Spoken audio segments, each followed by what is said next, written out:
Hello and welcome to this video I've made to show you what is new in AccurApple, my Apple IIe emulator. Today I'm going to review most of the things I've done the past year, because I've worked quite a long time, and in particular I wanted to show you the work I've done about the graphical glitches in the Apple II.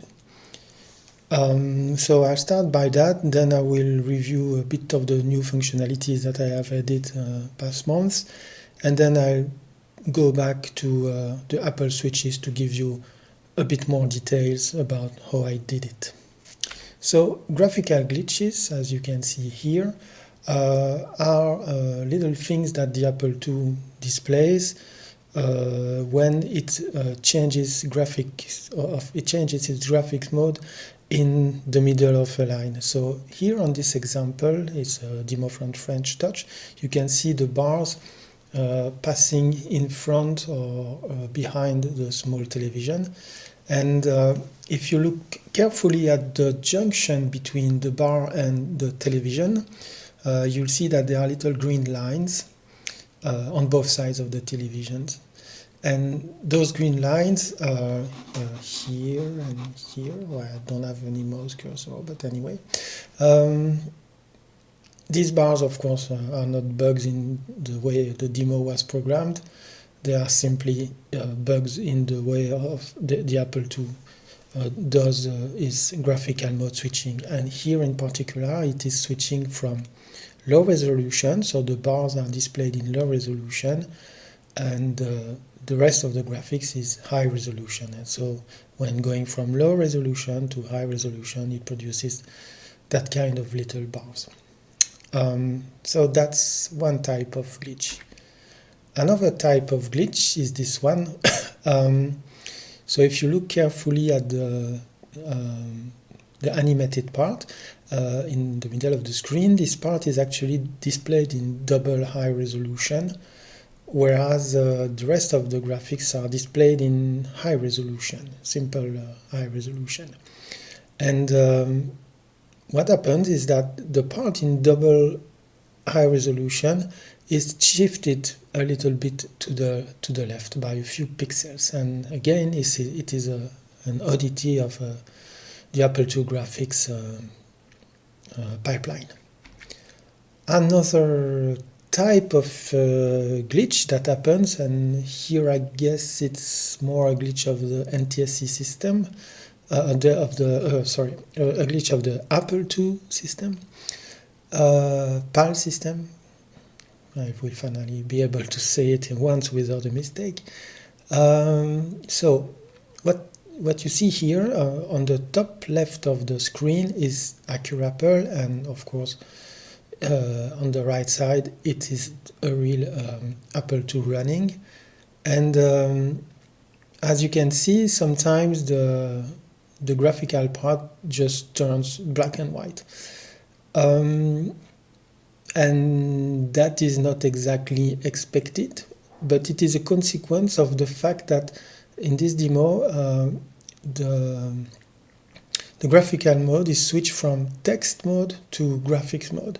And once you are in text mode, the Apple II sends monochrome data to the monitor, and even though it's displaying graphics at the same time, it's because the mode switch has been done at the wrong moment.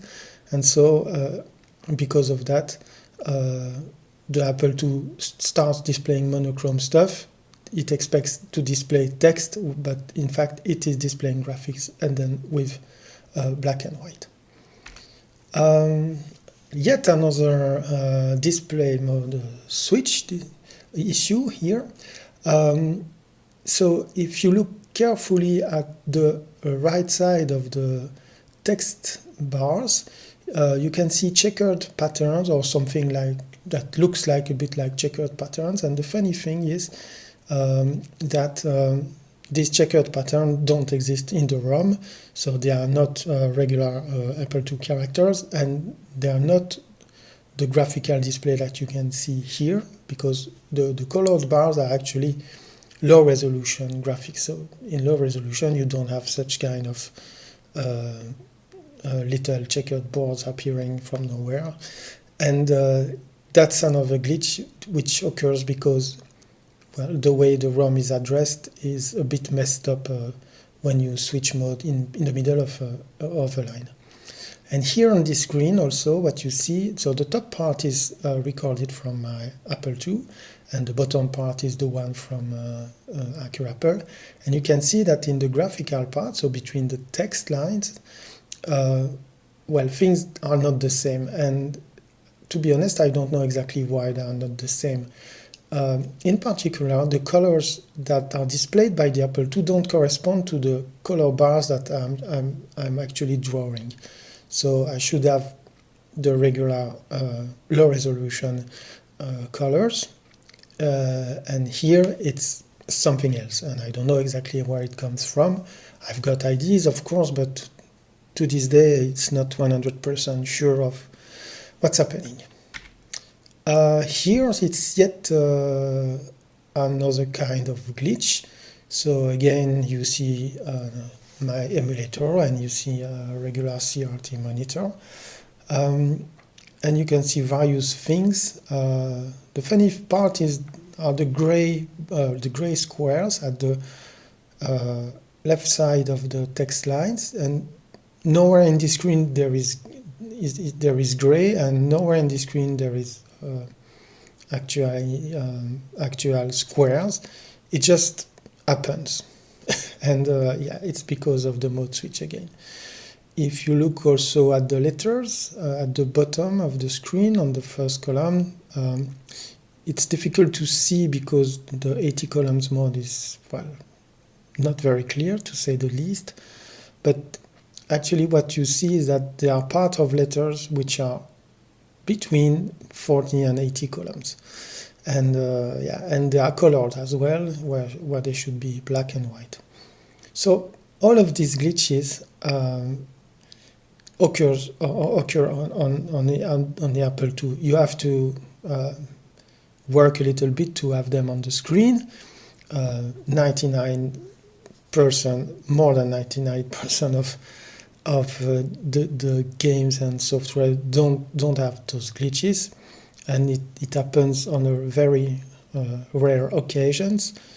But yeah, I wanted to emulate that because well, I wanted to have something that is as perfect as possible. It's not yet perfect because, for example, on this screen, yeah, if you look carefully, you'll see differences beyond the simple thing that the CRT monitor has troubles displaying colors or switching mode also, but there are little issues that are still not explained. But yeah, so this is emulated now in AccurApple, and trust me, it was absolutely not easy to do. It took me about a year of work. Well, I don't work full-time on AccurApple, but yeah, it took a really, really long time. So now I'm going to switch to AccurApple and show you what else I've done in this emulation besides the Apple II display glitches. So mostly things happen on the debugger side. So yeah, maybe I can show you. Yes, I have to show this to you. So what I've done is that provided you've got a mobile API key so that you can access the mobile website, AccurApple can download, if it knows about them, it can download the game's covers that were on the boxes of the games. So I thought it would be fun to have that on the screen because, yeah, it's a bit of nostalgia, but I like it. I've enabled standard stuff you can accelerate the emulation, or you can make it at the normal speed. You can as well change the way the colors are displayed. Yeah, like this. You've got various little controls that you can activate to change things. You can display the composite output. It is useful to debug. And there is a comp filter as well. So the comp filter is something some monitors do, and it allows them the monitor to mix the lines to have less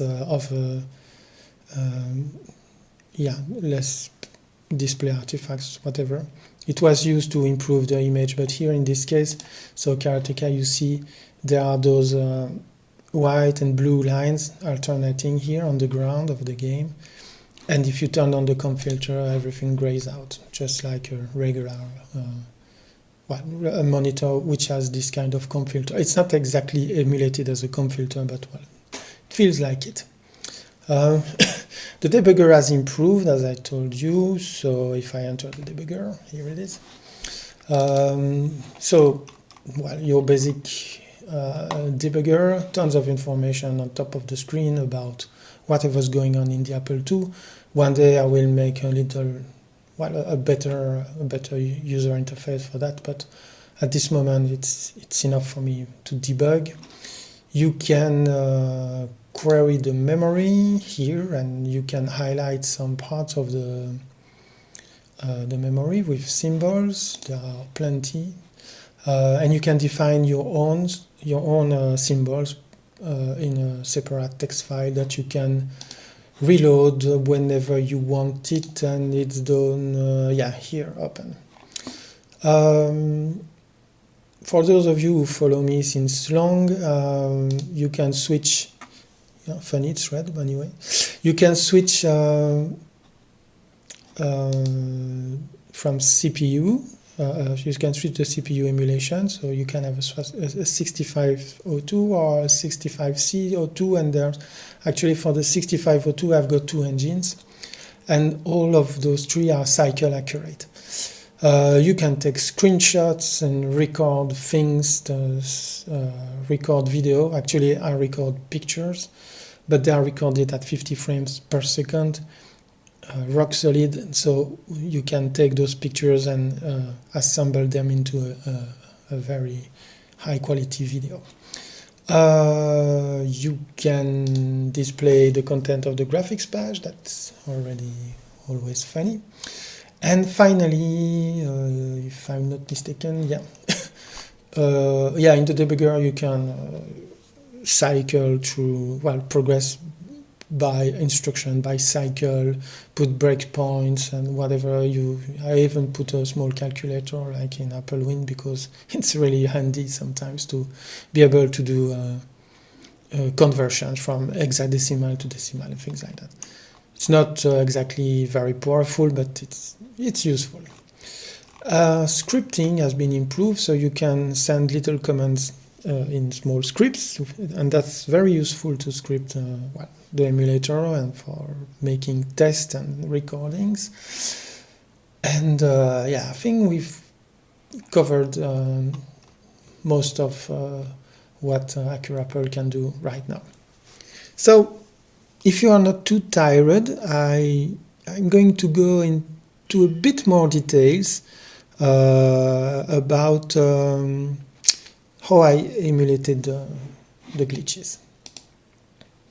So let's get back to the presentation. A bit more games covers, and voila.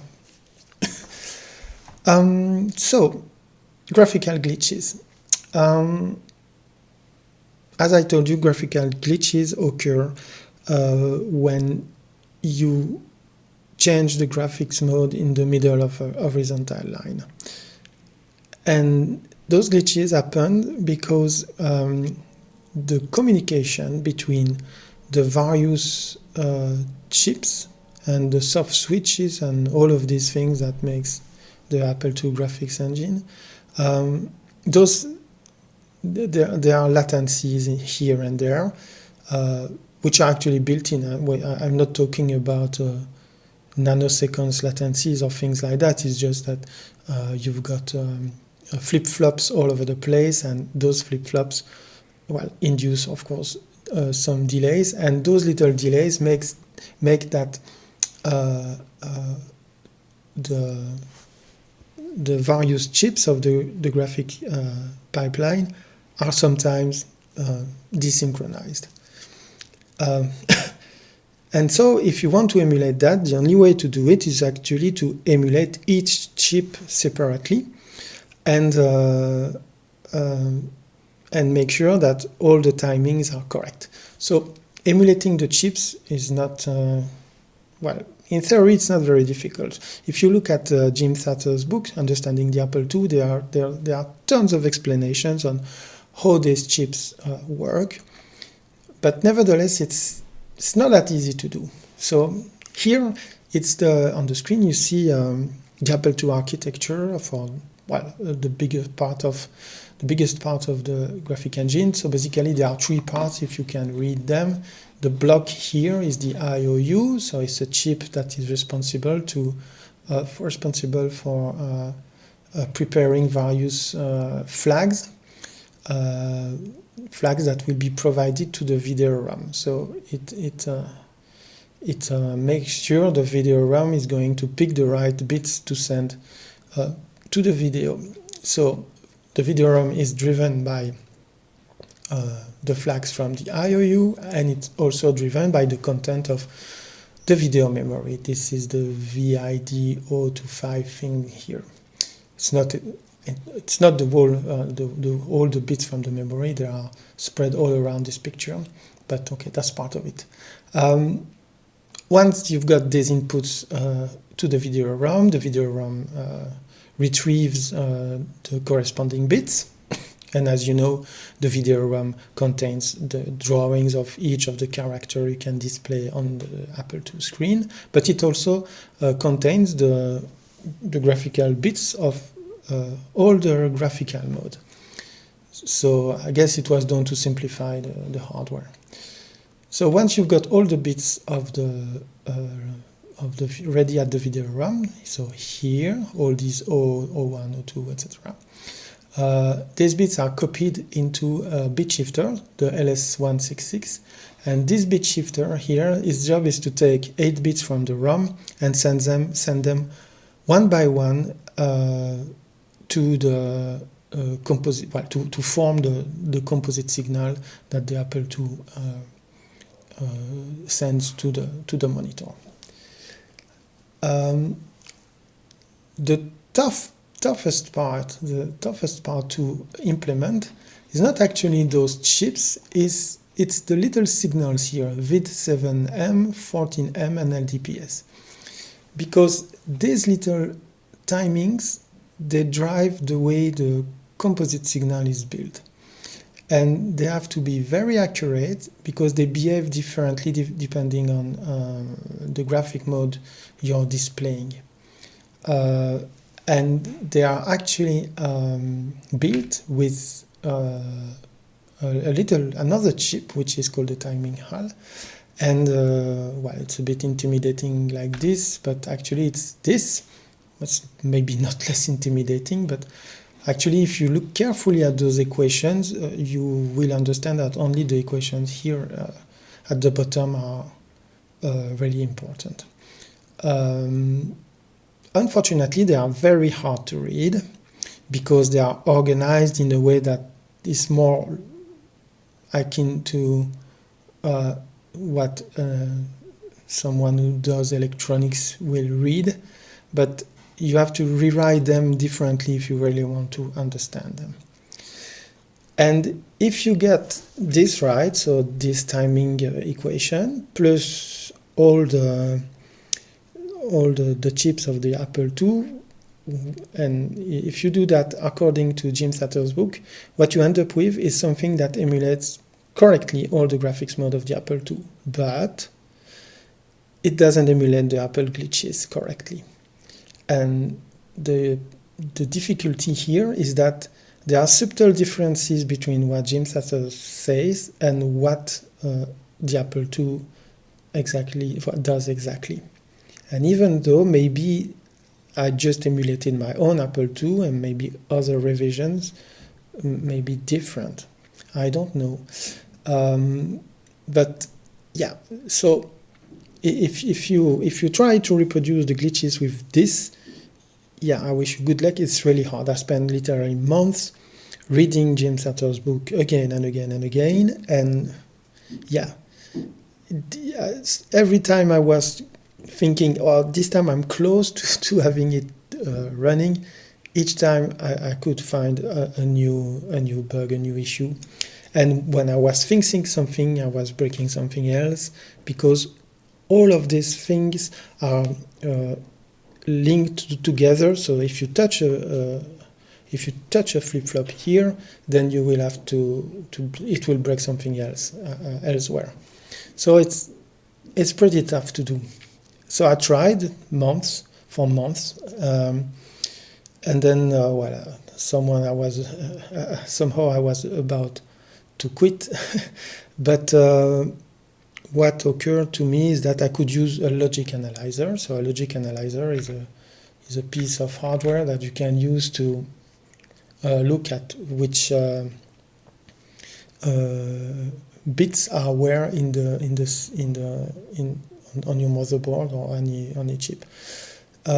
So you can clearly see the 1 and the 0 passing through each chip, and using that and recording at many points on the graphic pipeline, I was able to find, okay, this is the kind of delay that occurs here and there, and some of them were quite surprising. But using that information, I was able to tune my emulation by adding a cycle here, retrieving a cycle there. I was able to put everything together and then reproduce all the glitches. Not all, but all of the glitches that occur when building the composite signal. Actually, the 1 and the 0s in the composite signal. Because as you know, the composite signal in the Apple II is completely black and white. So it's 0 and 1 all over the place. And it's the monitor who makes the color. And this leads me to the last point, which is this one. This one is interesting. It's just the kind of graphics I was working with to be able to debug what's happening, because you have to look at all the signals together to understand the interaction between them. And I needed that kind of graph. And it is that complex. So when you've got all of this, you have the 1 and the 0s in the composite signal, which are produced correctly. But that's not the end of the story. As I am a European, I live in Europe, my Apple II is a PAL system. And so just after the graphics pipeline I've shown you, there is another component which is going to transform the composite signal emitted by the Apple II into a composite PAL signal. And here a few things occur. You've got the trap filter here, which enables a better color display, because if you don't have that, there are high frequencies elements in the colored part of the screen, and you can clearly see them. When you see them, it's vertical bars. You probably have seen that in emulators, because emulators tend to reproduce them. And to remove that, the Apple II use a low-pass filter, and that's this filter. So this I have implemented. And then you've got here, it's written small, but there is the color burst thing, and the color burst is the thing that decides that helps the monitor to interpret the colors in the signal. And sometimes this color burst is disabled, and that's why, as I've shown you, you can have a black and white picture when you actually want color. And the last thing, which is not emulated right now, but I guess it produces some glitches too, it's this thing, this chip here, and it's the converter. It converts composite signal into the PAL signal, and I guess it influences the way the color burst is built. I think, well, it builds the color burst, but I guess that if you don't use it exactly like it should, so maybe exactly when you start or make those display glitches, this component starts to behave a little crazy, and I guess it's getting the color burst wrong, and because of that it induces the production of very strange colors on the screen, and I guess it's because of that. But I don't know how it works. I found out the documentation online, but it's quite complex, and yeah, I don't get it. So yeah, as you can see, it's pretty involved to reproduce all those glitches, because you have to make to design the emulation in a very different way than other emulators, well, that I know of. All the emulators I know do basically the same thing. They look at the current graphics mode, they look at the RAM byte, and depending on the graphics mode, they interpret the RAM bytes differently. But here I don't do that. Nowhere in my code, well, almost nowhere in my code, do I make tests saying, okay, are we in high resolution, low resolution, text mode, 80 columns mode, whatever. No, I just implement each chip, which does a simple thing, and the graphic mode emerges from the interaction and from the way those chips run. So I would say it's radically different, but it's certainly not easy to do, and I would be hard-pressed to explain the code to you, because, well, I've written lots of comments, you can read them, but yeah, there are lots of small details, and I probably have forgotten some of them, but I will try to document as much as I can. So it looks like we have reached the end of this presentation. I hope you enjoyed it, even though it was pretty long. And well, hopefully I'll be able to continue to work on AccurApple and bring new stuff. Bye bye.